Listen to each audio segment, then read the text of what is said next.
I love that we are such powerful, amazing women that when somebody doesn't show up, we can just like step in and take care of ourselves. I love that about us. We are amazing women. My name is Brenda B. and I am an addict.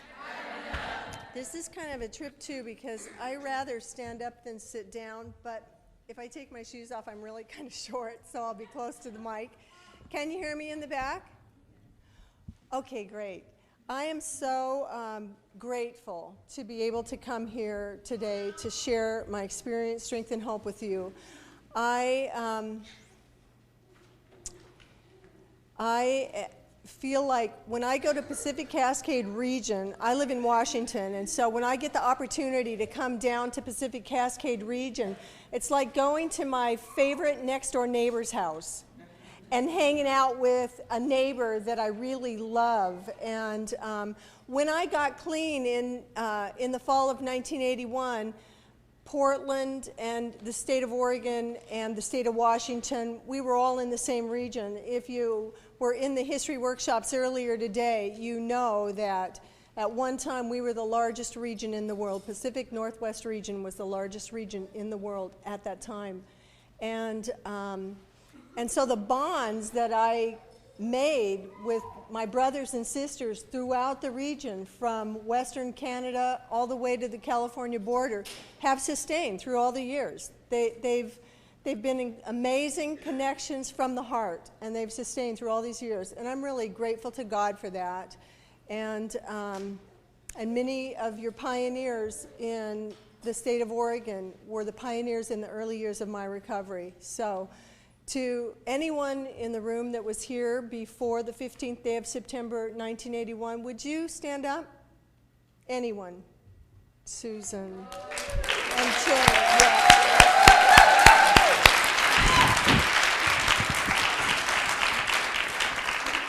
So to you ladies, I want to express my heartfelt gratitude that you helped light the fires of freedom for Narcotics Anonymous so that I could find my way out of the darkness of my disease, and that I could come here and believe that there was a place for women like me.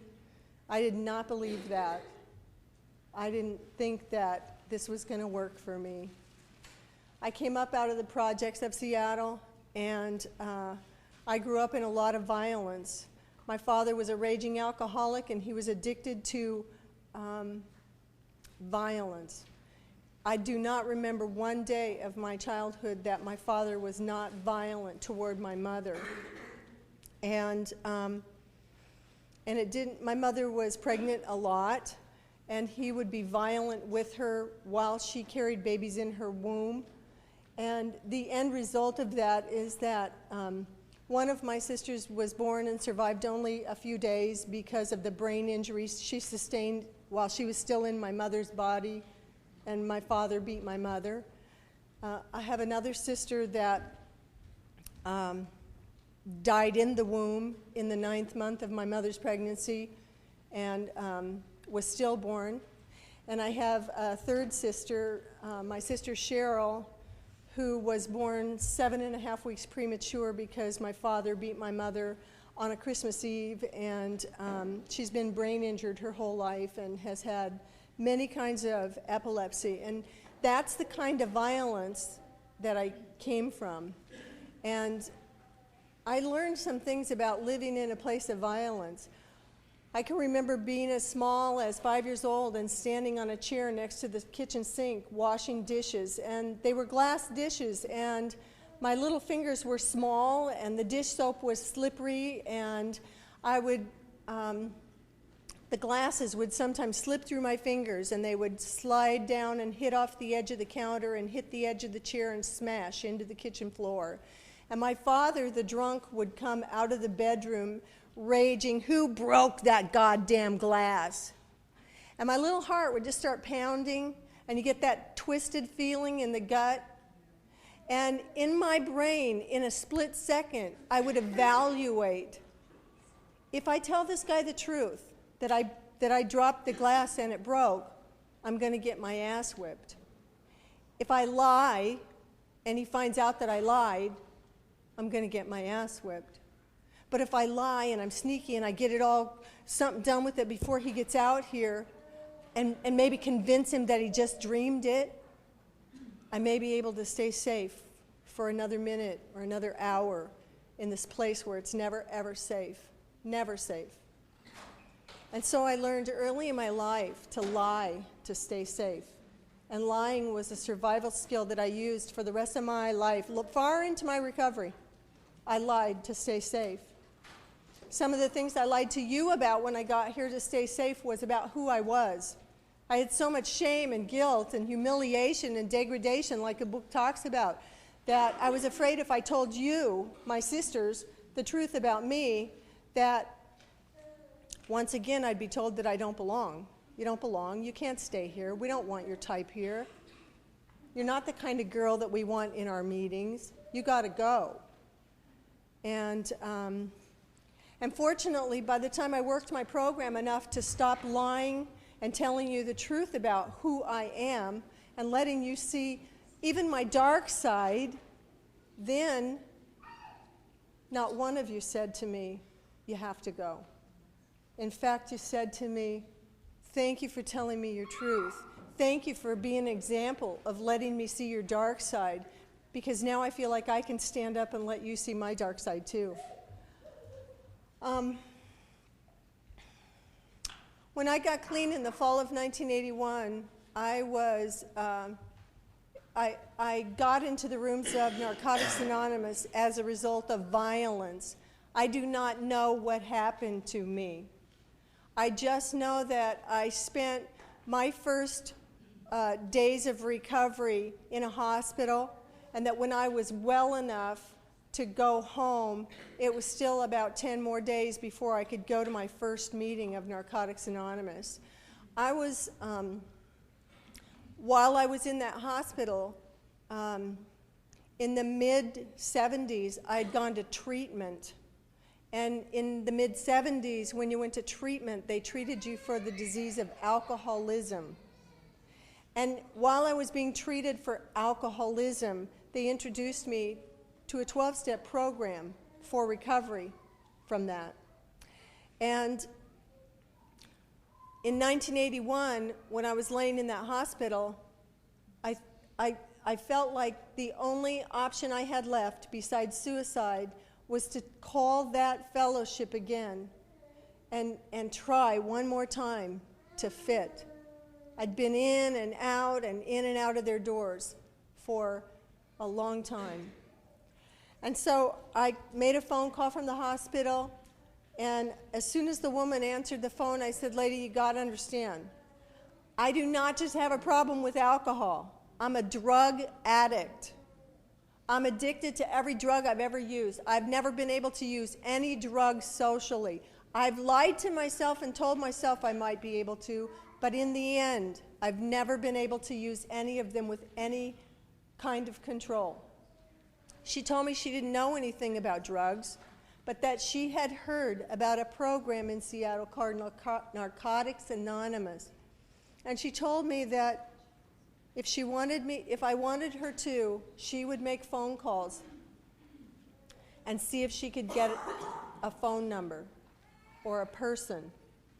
And I said, lady, I got to tell you, I'm too sick to make another call. So she promised me that if she couldn't find Narcotics Anonymous, that she would call me back. And about 15 minutes later, the phone in my room rang, and when I answered the phone, the woman said, my name is Alice, and I'm an addict. I'm a member of Narcotics Anonymous. Yeah.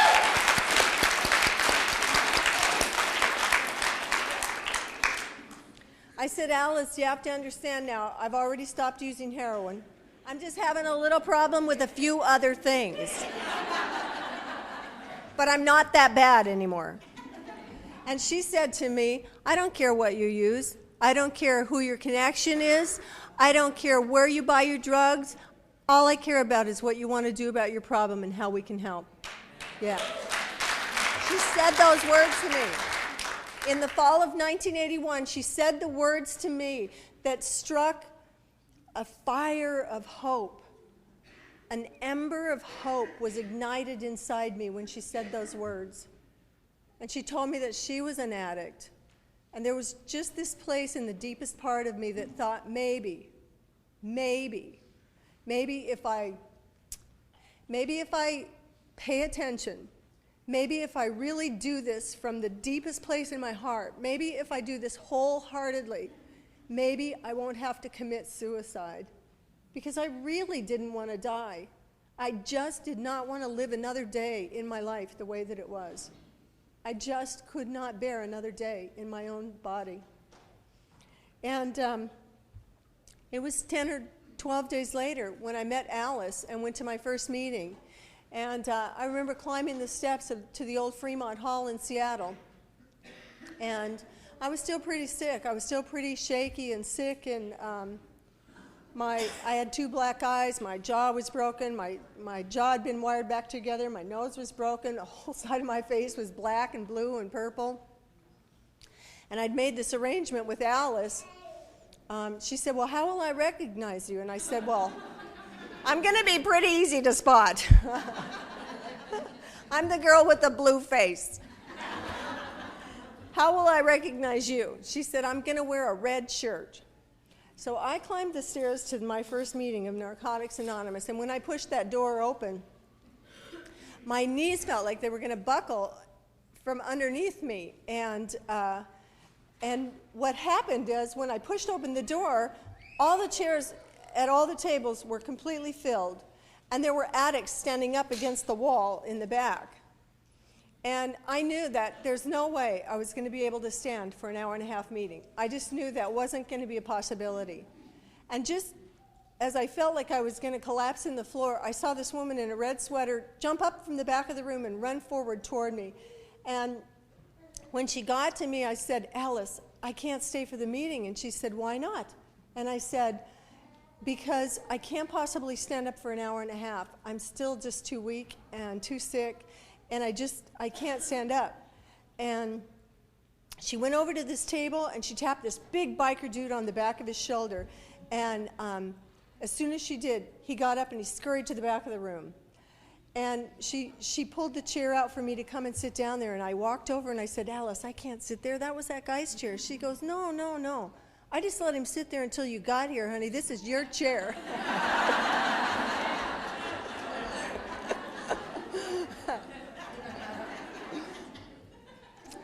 I loved Alice. I still love Alice today. I would like to tell you that Alice is clean, but she is not. She relapsed a couple years later, and through the years, I've tried many, many times to 12-step her back into the fellowship of Narcotics Anonymous. And for whatever reason, she's never, ever made it back. And I pray for her every day. And sometimes I don't understand how God's will works. I don't understand how Earl C. got off death row in Huntsville, Texas, and made his way to Seattle, Washington, to get NA off the ground so that a hopeless drug addict like me could find her way into the room and have my life saved. I don't understand that. That's God's business, and I just have to trust that God knows exactly what he's doing. And I know that it worked for me. And I don't know why Alice got to be there to save my life, because she saved my life. She saved my life that day. I would be dead. There's no doubt in my mind. And why I get to have it, and she's still out there, is beyond me. It's beyond me. I do know that in the prerequisite to the 12 steps, it says something very important to me. It says, if you want what we have to offer, that would be the desire. If you want, that's the desire to stop using, and are willing to make the effort to get it, then you are ready to take certain steps. Then you're ready. I have seen so many addicts, women and men, who have come into the rooms through the years who had a desire, but for whatever reason lacked the willingness to do what I've had to do, to stay here year after year after year after year. I've had to, oh, I can't tell you how many times I've made just a total stone cold fool out of myself in the rooms. Totally a fool. And it was very uncomfortable because in the greater Seattle area, I was always one of the women with the most time. And so everybody who came in after that looked up. You know, there was like, I was always their old timer.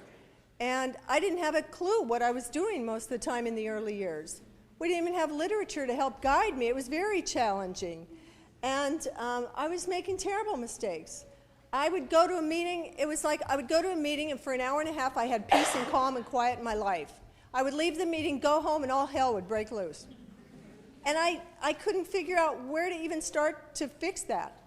I had no idea. I thought what you had that I wanted when I got here was a credit rating. I thought if I could just get a credit rating, I was going to be fine. Well, I was lacking in many ways, you know. I will tell you this. When I came to Narcotics Anonymous, it was my 18th year on public assistance. I'd been on welfare for 18 years, living in subsidized housing. My fourth husband was on his way out the door. Every husband I ever had hurt me bad. My second husband was prosecuted by the state of Washington and sent to Walla Walla Penitentiary for 8 years for attempted murder, and it was me that he tried to kill. He dumped me at an emergency room, and they called the sheriff in because they thought I was going to die and that they were going to have a homicide on their hands. I don't live in violence today. And the violence that I had in my life, long after I stopped allowing men to abuse me, I was violent with myself. And I am not violent with myself today. I sometimes am in a place where I have to treat myself as if I am my best friend, because I make harsh judgments about myself sometimes. And when I can get myself in a place where I say, if your best friend was in this situation, how would you treat her? And then I have to do exactly that thing. That's what I have to do for myself. So, you know, trying to recover has been an interesting experience, at least. I didn't have any education. I had a 9th grade education when I got to the rooms. Tomorrow's Mother's Day. Happy Mother's Day to all you beautiful mothers. And yeah, beautiful mothers. And I was getting loaded on a daily basis with my 2 oldest kids when I got to the rooms in Narcotics Anonymous.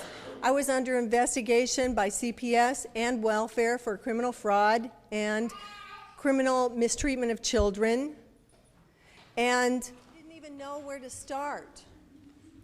And so my sponsor, who I met at my second meeting of Narcotics Anonymous, just told me that if I stayed clean, if you just stay clean, you'll have the rest of your life to make all the changes that you need to make. And so I did that. I just stayed clean. I had no program. I had no life. Everything was pretty much chaotic and dysfunctional as it was before, but I didn't use no matter what. And I held on to my ass many days. She would say to me, hang on to your ass. I would sit right on the chair by the phone, looking at the clock and waiting for 5 o'clock, literally hanging on to my ass and waiting for my sponsor to get home so I could talk to her about some challenge that I had had that day. And when I had I want to share this before I go on. I became a mother. When I became a mother, my daughter Lisa, who she's 39 this year, and when I became a mother to her, I was chained and shackled to a delivery table in a small town near the women's prison where I was at, and and they were afraid that I was going to be an escape risk, so they chained and shackled me to the delivery table, as if you're going to get up and go somewhere when you got that going on, you know? And one of the saddest things about my life today is that when I talk to my daughter about her birth, those were the circumstances of her birth, that I was on the delivery table out of the women's prison, and that they took her to a foster home for the first year and a half she was alive, and that for an hour and a half a week I got to go see her. And that I am so grateful for the bond that I have with this girl today, because there's not really any reason why we should have that, just getting to see each other for an hour and a half a week. I'm really a much better grandmother than I was a mother. And sometimes my daughter's been really hurt because I'm able to do things for my grandkids that I never did for her and her brother. And fortunately, she knows that I'm being in recovery, that I can hear her talk about her hurt, about that. She can talk to me about that. And all I can say to her is that I can't go back and recreate your childhood. And you're right, you did not deserve to be treated the way you were treated. You deserve to have all the things that I've given my grandsons. They trust me. They can depend on me. They know if I say I'm going to be there, I'm going to be there. They can depend on me. I've never not gone somewhere when I told my grandkids I would be there. And I can't give back to her and her brother what I stole from them behind my addiction. So I told her that the way I've made my amends to her is by being the best grandmother I can be to her sons.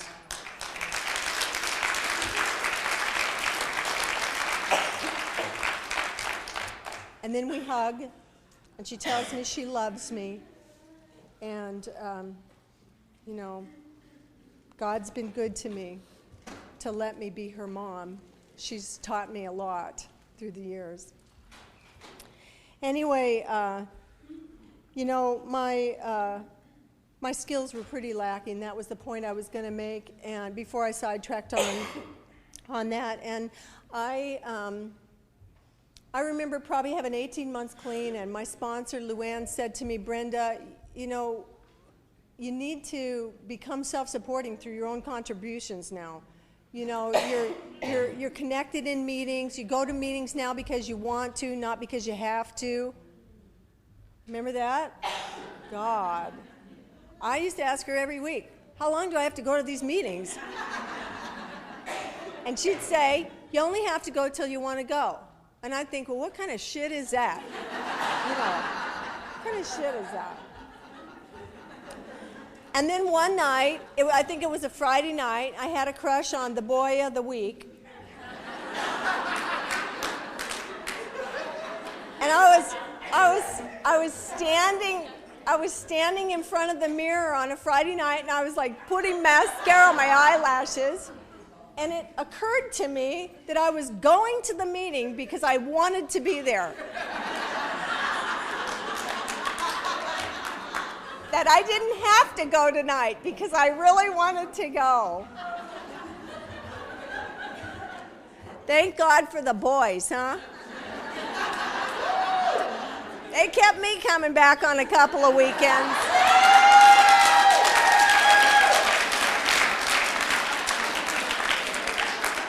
And thank God I stayed clean long enough to outgrow that stage. Oh, jeez.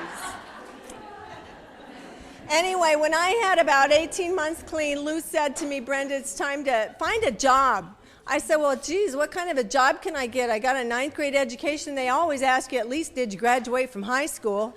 And she said, well, get the Sunday paper out and look. So I did. I got the Sunday paper, and I went through the whole thing, and like 99% of the jobs got eliminated right off. But I found a couple of things that I thought maybe this would be something I could do. And on Monday morning, I made the phone calls, and one of them, the ad said something about, look at sales position, must be open-minded, flexible hours, and I thought, okay, that would be good for me. I think I could probably sell birth control to the Pope, and I think that, I'm open-minded, for God's sake. I'm a recovering drug addict. That's not open-minded. And so I called this guy, and he said that he thought I talked pretty easily to him on the phone, and why didn't I meet him for coffee at this little coffee shop? So we set up an appointment, and I went over and I met the guy, and over the course of the next hour, we just talked, and he told me that he thought I would be perfect for this job. And so he gave me like my sales kit and told me basically the philosophy of the company, and I went home, and I could not wait for Luann to get home from work that night. And 5 o'clock, I'm on the phone, ring, ring, Luann, oh my God, I got a job. She said, you got a job? I can't believe it. Daycare? I said, no, I hate kids. What are you doing? Are you cleaning houses? No, I hate houses, Lou. Are you cooking? No, I hate cooking. What are you doing? Well, it's a sales position. Well, what are you going to be selling? She goes, that's really cool. I can't believe it. That's great. They're gonna have you doing sales. She goes, so what are you gonna be selling? I said, vibrators.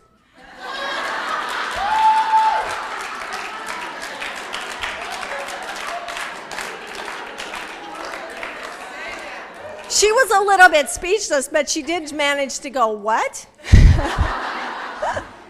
I said, vibrators. I'm gonna be selling vibrators door to door.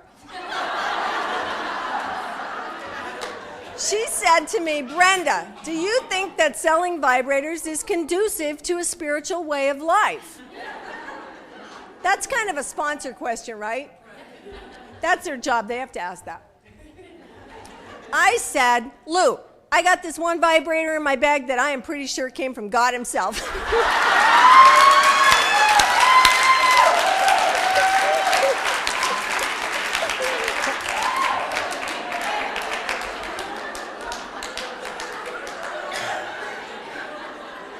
So I think that this job is conducive to a spiritual way of life. She never told me that I could not sell those vibrators. And in fact, for the next year and a half, I would pull my car into the NA meetings. And this car was pathetic. This was 1981 or 2 or somewhere in there. This was probably a 1966 Dodge Dart, one of them old slant sixes. It had sat in somebody's backyard for so long that it was totally rusted out. Like some of the boys from NA had to cut 4 plywood floorboards because my son fell through at a stoplight one day. And so I would pull up at the meeting in my pathetic little car, and everybody would come out and gather around the trunk, kind of like the aerial literature guy, And I'd be in there, and I'm like flipping things and buzzing things and spiraling things and all kinds of stuff. And I would look up at the meeting door, and Luann would be standing up there like this. She'd have her foot out with her hand on her hip, and she'd be doing this. Like, get your ass in the meeting, right? Can't you just see her? And I'd say, okay, you guys, my sponsor's getting uptight. We got to go. We got to, get in the meeting. So we'd slam the door shut, and we'd go in and have the meeting. I sold those vibrators for a year and a half, you guys, and you know what? I didn't get loaded. You know what else? I didn't get off welfare. And so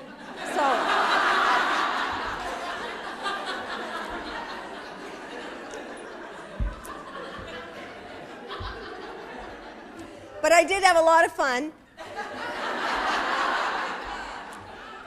And probably, by that time, what I decided is really that the only way out for me was to get an education. And so I started to do some other different kinds of constructive things. I went back to school, I got an education, and my life began to change. And during that time when I was selling vibrators is when the basic text of Narcotics Anonymous came out, the Red Book, the first edition came out, and NA in Seattle. Once the book came out, it was like an explosion. It just exploded. Like 1983, there are so many 1983 babies in Seattle. It was like an explosion, and it was just the coolest thing. And I'll tell you a couple of things about me that make me, I think, a little bit unique. Number one, since I got to my first meeting of Narcotics Anonymous, I have never found it necessary to use again for any reason. Never.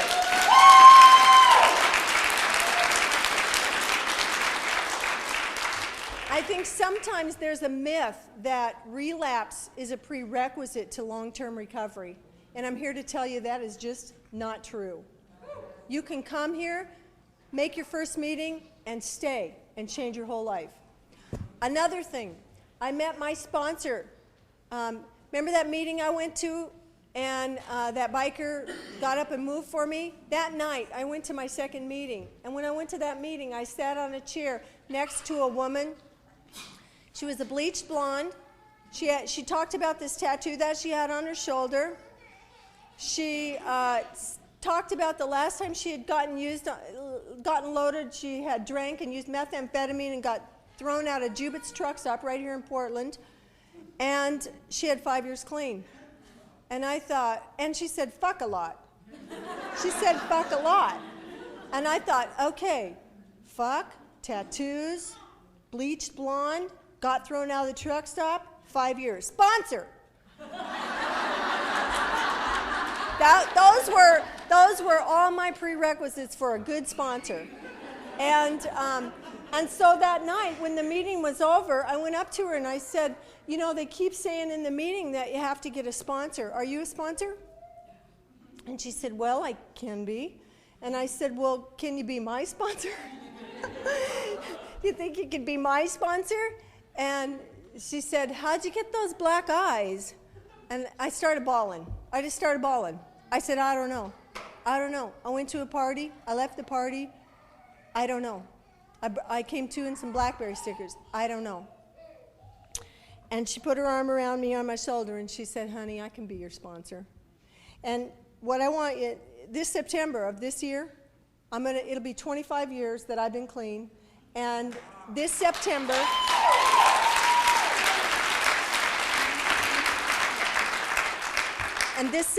she will have been my sponsor for 25 years. Same sponsor. That is so cool.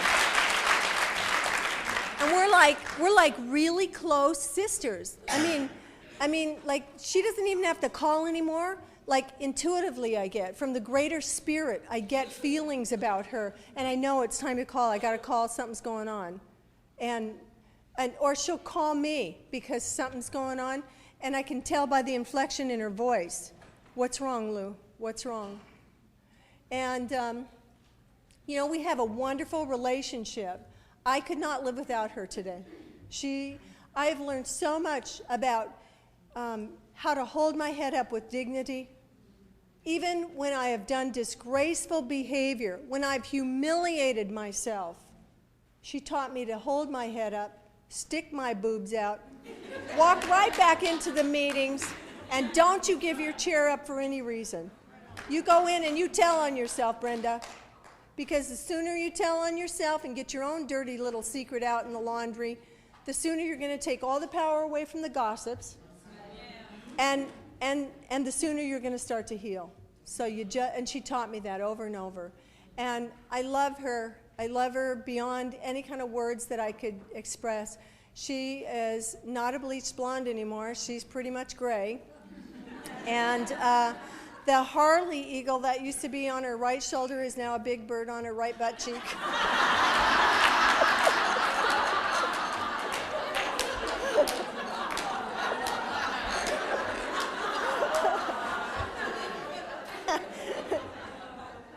I'm going to send her a copy of this tape.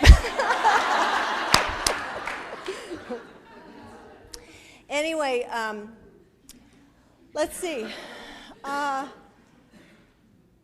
I will tell you that I began to work the steps. We began to work the steps, and my life really did begin to change. I was going to school. My self-esteem was coming up because I wasn't as ignorant as I thought I was. You know, I was actually fairly bright. And I was in school because I wanted to be, not because I had to be. And it had meaning to me. And I strived to be a really good student, and I did really well. And I finished school, and I went to work, and I went to work for King County, and I still work for King County.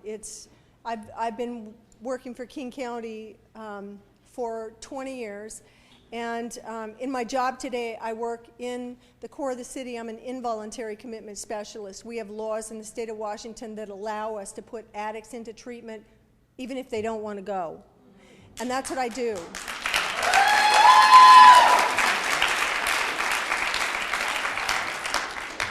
And I do that with compassion, and I do that in a loving, supportive way. It's not about power for me. It's not about, oh, you will do this because I can make you.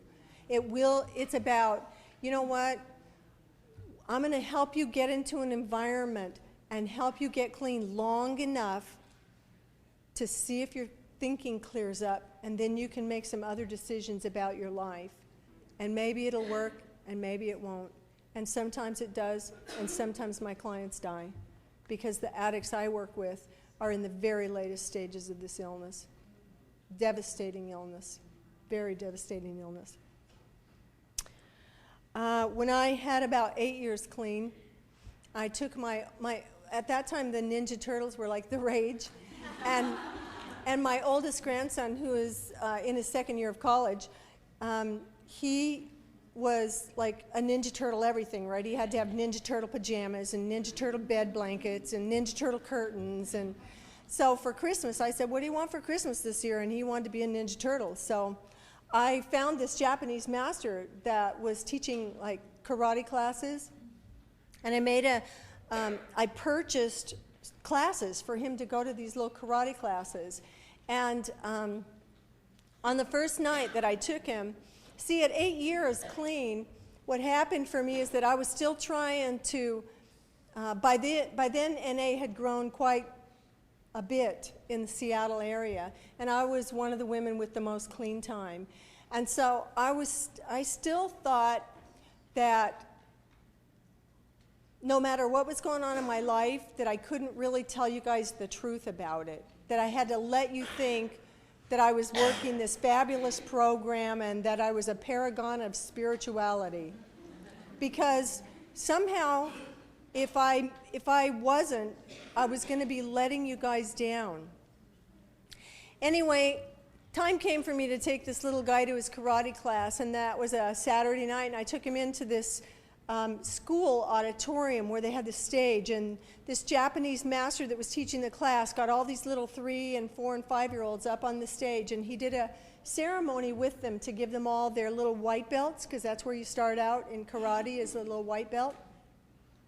And then after he gave them all their white belts, he took a black felt pen out of his pocket, and he told these little kids that every time they made a mistake in his class, he was going to put a black mark on their white belt. And I didn't like that. I was pretty fierce grandmother, and I experienced it that he was going to be shaming my little grandson into performing for him, and I didn't like that. But by then I had learned from Luann and some of the other women to not just assault him, to like stay in my chair. I'd learned to stay in my chair and think about what I was feeling and feel about what I was thinking and process through it a little bit. And so while I was staying in my chair, this Japanese master went on to tell these little kids that in karate, you're going to make a lot of mistakes. And some of the mistakes that you make, you're going to make over and over and over. But the trick is to keep coming back week after week after week, especially when you're so frustrated that you really want to quit. Because if you keep coming back and you make your mistakes often enough and you learn your lessons often enough, one of these days you'll have so many black marks on your white belt that your belt will be black and you'll be a master at karate.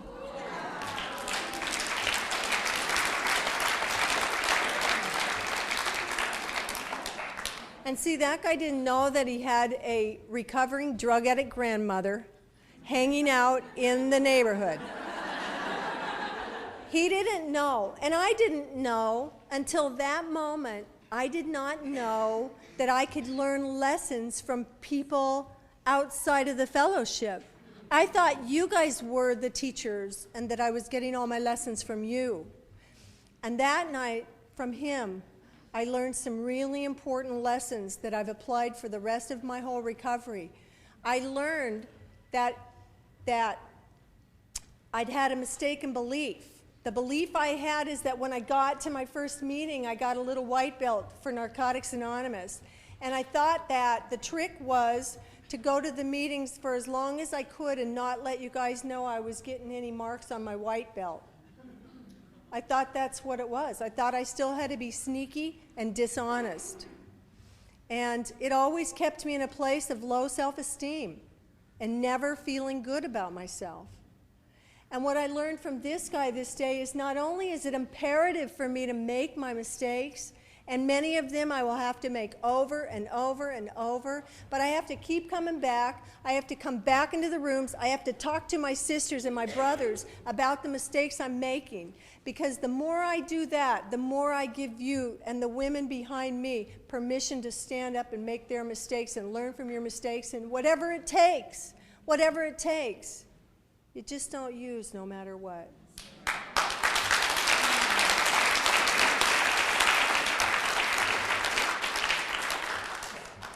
The hardest time of my recovery came much later.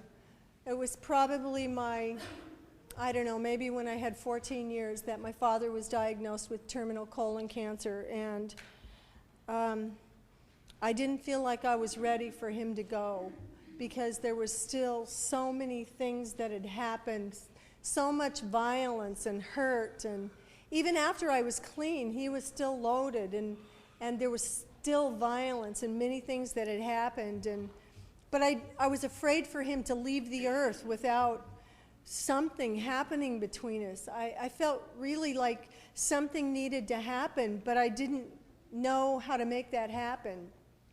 And finally, in the last days of his life, I got an opportunity to sit beside his bed in the hospice, and I got a chance to tell him that I never deserved to be treated the way that you treated me. And my father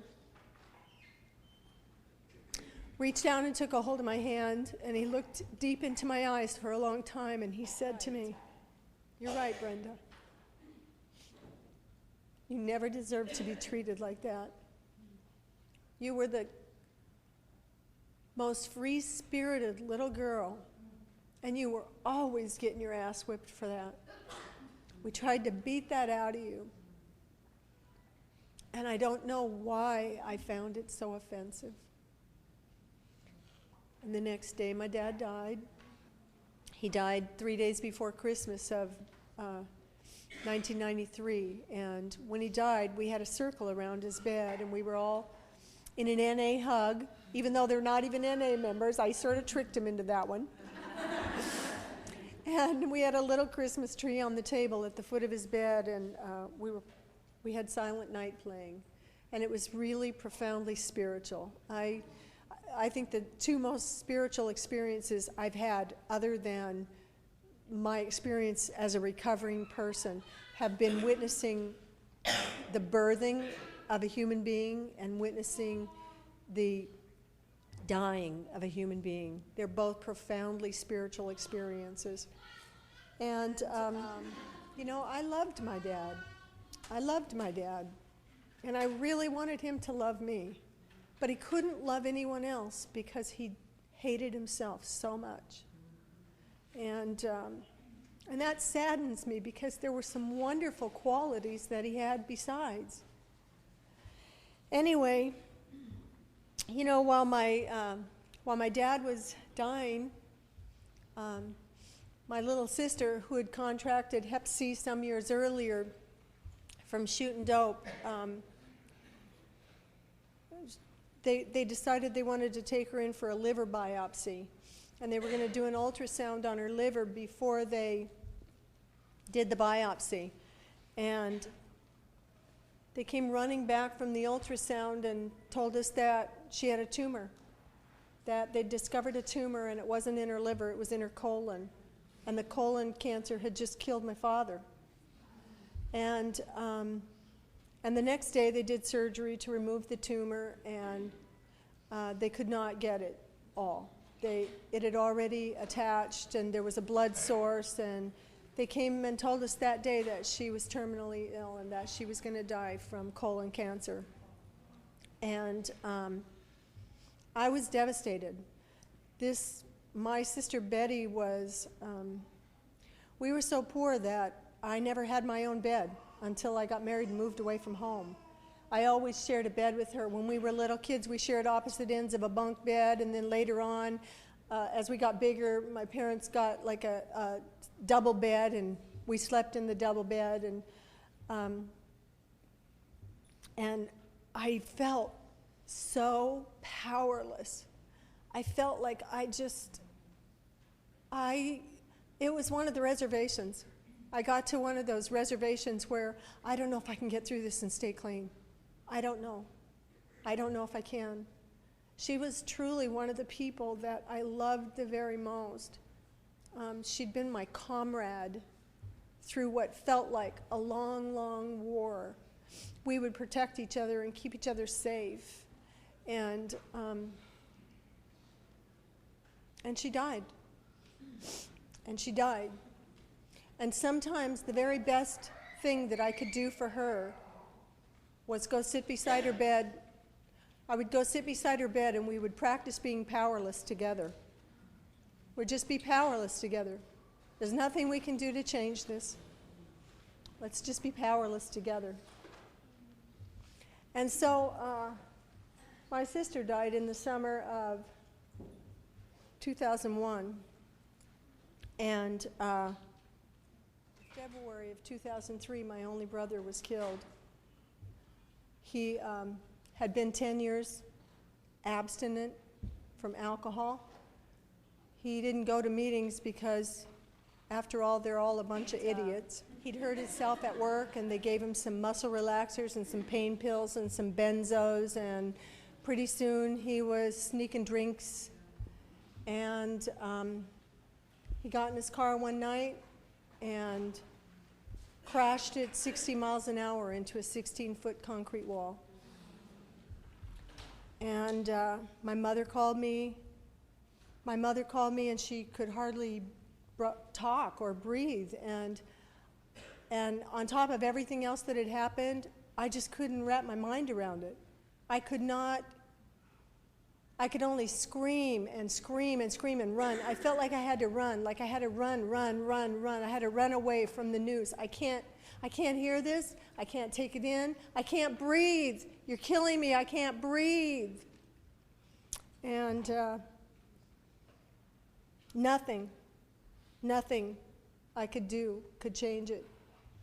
I drove over. John took me over to the scene of the accident. When we got there, the coroner's van had already loaded the body. They'd gotten him with the jaws of life out of the car, and his wife and his daughter and his two sons were there, but they were all in shock. And my brother had left the house without his driver's license.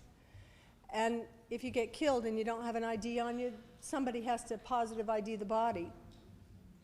And so the coroner came up and asked me if I thought I could ID the body. And I said, I think I can. And he opened the doors of the coroner's van, and I remember climbing up in there, and the blankets were up to his head, and there was no cuts on his face at all, none. And his hair was wet, and I remember thinking that they must have rinsed him off with water because he looked like he had just gotten out of the shower and laid down and gone to sleep. And I remember petting his hair and crying and telling the coroner, this is my brother, and this is his name, and this is when he was born. And then as I came away, I realized that my hand was soaked in blood. And You know, I used to sit beside my sister's bed when she was dying, and I wondered to myself, I wonder which would be worse, to go through this long, drawn-out, agonizing, slow, dying thing, or to just have somebody ripped away from you with no warning at all. And, you know, on that night, I found the answer to that question. For me personally, it was much harder to have someone just ripped away. I had no chance to say goodbye to him now in the light. I talk to him in spirit, and I say goodbye, and I tell him how much I cherished him. And you know, I have to tell you that when my brother died in 2003, I think I had 19 years clean at that time. One of the things I've always done is I've always gone to meetings. I've always gone to meetings. And I got to a time when other old-timers in my area gave me shit about going to meetings. Like, geez, Brenda, when are you going to get a life and get out of those meetings? I mean, they would say things like that to me. You know, oh, the only reason you're still in service to Narcotics Anonymous is because nobody else would let you work for them, Brenda. I've had those things said to me by people in this fellowship. And you know what? I went to meetings because I love Narcotics Anonymous, and because from the day I got here, I still have that fear in me of where my life was and where it would go back to if I didn't stay here and follow directions to the nth degree.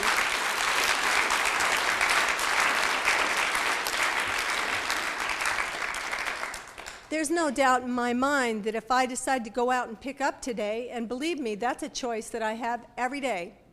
If I decide to do that today, there's no doubt in my mind that my life will be, I will be suicidal within hours.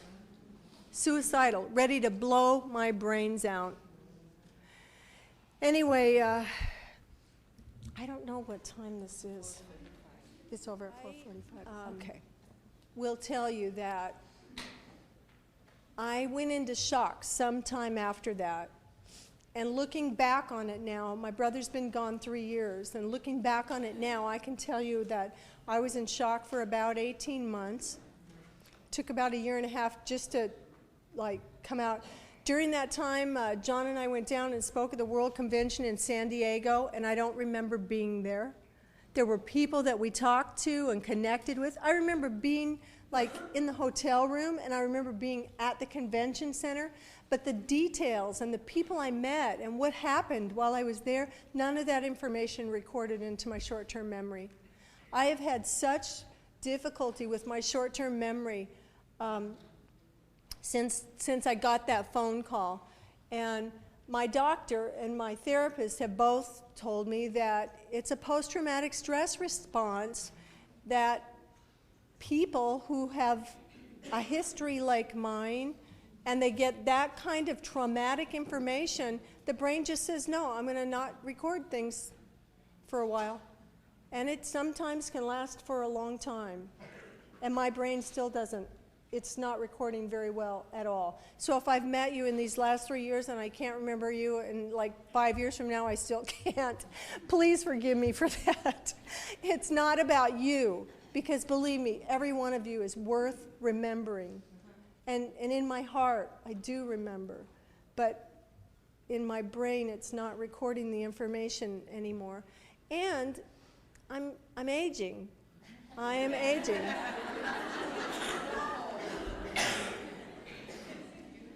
I can't believe it. I'm going to be 55 years old next month.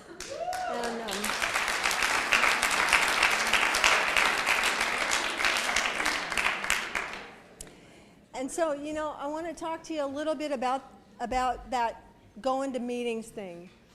There were times in my recovery when I tried to pull away. I remember I got out of control with food, you know, because I got the disease of addiction. That means that when you take the drugs away, that you still got the illness, and sometimes it manifests in other behaviors.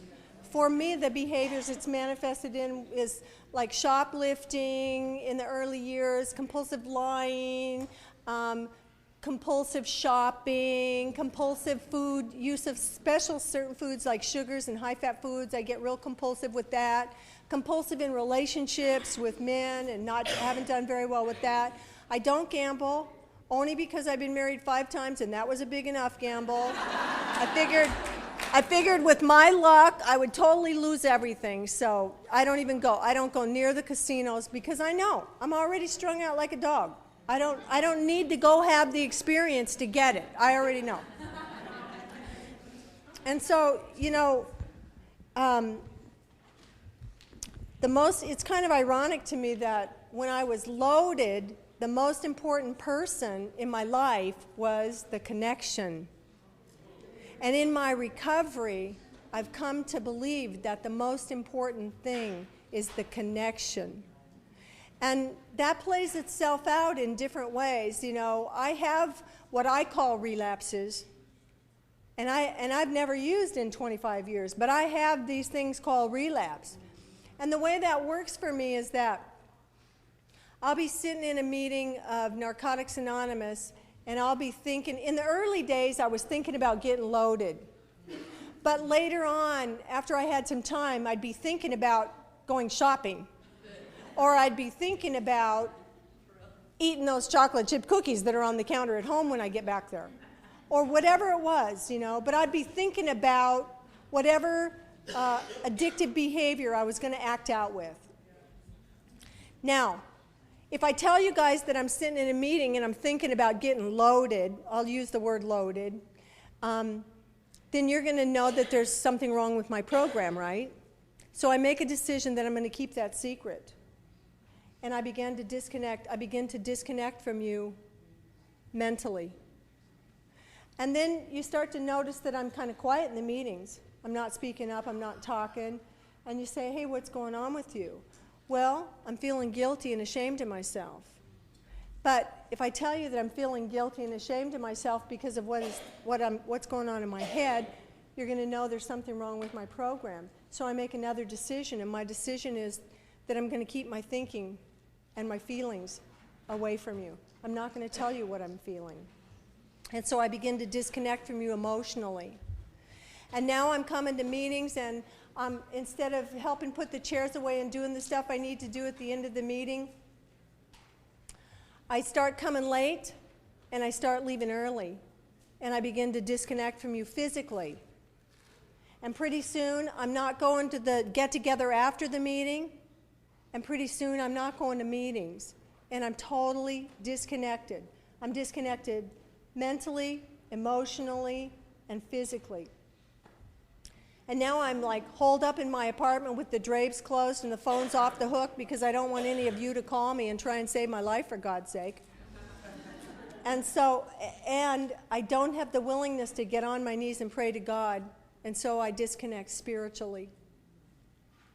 And I stay away from you socially. I'm not hanging out with you. And so, you know, I'm in a full-blown relapse, and I haven't even picked up and used anything. But I'm totally disconnected from you. And so, you know, the antidote to that is to connect. First, I got to get on my knees and pray to God for the willingness to get my butt back to meetings. And then I got to get my butt back to meetings that I don't want to be in. I got to share in meetings the stuff I don't want to talk about to people I don't want to talk to. Okay? And I got to give up my dirty little secret to y'all. And in that way, I get reconnected spiritually, socially, physically, mentally, and emotionally. And that's the connection. That's the connection that I'm talking about. That's what keeps me connected. I would have died after my brother was killed if it wasn't for the connection that I have with you. I would have died. There is something incredibly powerful about the therapeutic value of one addict helping another. I'm going to tell you a little story, and I'm going to close. I'm going to tell you about the therapeutic value of one addict helping another. There was this little kid that lived on Main Street, America, and every day he would ride his bike down Main Street, and every day we'd go past this little pet store, And one day he was going by the pet store, and in the window was a pile of puppies. And this little kid just, God, those little dogs just stopped him in his tracks, and he jumped off his bike, and he leaned it up against the side of the building, and he went over and he pushed his nose against the window, and he just loved those little dogs. And way in the back, kind of by itself, was one little dog that was laying off away from the others. And the little kid loved that dog more than any of the rest. And so he went into the pet store and he asked the shopkeeper, how much do you want for those little dogs in the window? And the shopkeeper said, $2.50. So the little kid dug down in his pocket and he pulled out all of his money. He had $2.57. Shopkeeper took him back over to the window, and one by one they pulled the puppies out. And he looked them all over and he thought they were all adorable, but he wanted the one in the back. And he told the shopkeeper, I really like that little dog. Could I buy that little dog? And the shopkeeper said, oh no, that little dog's not for sale. And the little kid said, well, why not? And the shopkeeper said, well, that little dog's defective. When he was being born and he was coming through his mother's birth canal, he got twisted. And his hip got broken. And he can't walk very good. And when you try to run and play with little kids, he just falls over sometimes. He's really a defective dog. And the little kid said, I don't care, mister. I really like that little dog. Please, could I buy that dog? And the shopkeeper said, well, you know, I couldn't charge you the same amount of money for a defective dog that I would charge for a perfectly good one. So how about if you just give me $1.50 and we'll call it even? And the little kid shook his head and said, no, you said you wanted $2.50 for the dogs, and I'm going to pay $2.50 for the dog.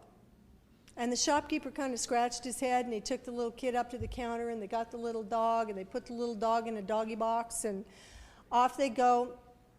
And the little kid pays for his dog, and just as they get to the door of the shop, the shopkeeper says, hey kid, tell me, what was it about that dog, and why did you insist on paying $2.50? And the little kid put his little dog in a box down, and he rolled up his pant leg, and he had an iron brace on his leg, and he said, well, you know, mister, when I was born and I was going through my mother's birth canal, I got twisted, and my hip got broken, and I've never been able to walk straight. And sometimes when I try to run and play with the other kids at school, I just fall over, and they make fun of me. And me and this little dog, we got something in common.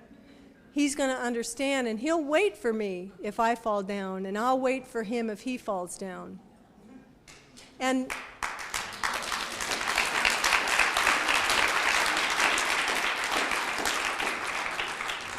he said to me, this dog's worth as much as all the other dogs in the window.